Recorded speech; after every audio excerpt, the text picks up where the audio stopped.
Nothing phone অনেক কিছু না, বাট এই ফোনটি তো অনেক কিছুই থাকছে এবং এই ফোনটি বাংলাদেশের মার্কেটে লঞ্চ হয়ে গিয়েছে।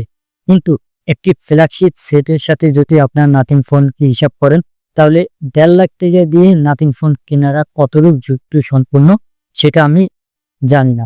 বাট এর ভিতরে যদি আপনারা ভিভো X200 দেখেন, তাহলে এখানে লক্ষ্য করবেন তাদের ক্যামেরা এবং বিল্ড কোয়ালিটির পাশাপাশি র্যাম রোম প্রসেসর এভরিথিং আপনারা ভালো একটা পেয়ে যাবেন।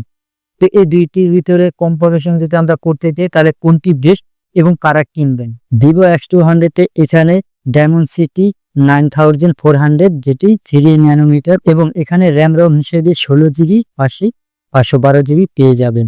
এখানে আপনারা যে সমস্ত বিষয় লক্ষ্য করবেন সেটা হচ্ছে এই ভিভো X200 এর পিসের রাউন্ড এবং 3টি ক্যামেরা, যেখানে 3টি পাবেন আপনারা 50 মেগাপিক্সেল ক্যামেরা। বাট এখানে তারা ফোনটি ইউজ করেছে 32 মেগাপিক্সেল।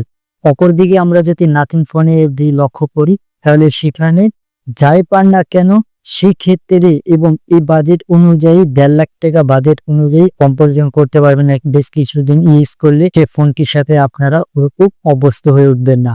বাট সেই নাথিং ফোনের পাশাপাশি আপনারা বিভিন্ন রকমের সেট পেয়ে যাবেন, যেরকম ওপো বলেন, ভিভো বলেন, বিভিন্ন রকমের শাওমি সেট বা অন্যান্য আদার যে স্মার্টফোনগুলো আছে, সেই ফোনগুলো থেকে নাথিং ফোন যদি আপনারা কিনেন, তাহলে অন্যরকম একটা ইউনিক ডিজাইন। বাট এই দুইটি সেটের ভিতরে আপনারা কোন সেটটি পছন্দ করেছেন এবং আপনারা কোন বিষয়ে ভিডিও চান অবশ্যই কমেন্ট করে জানাবেন।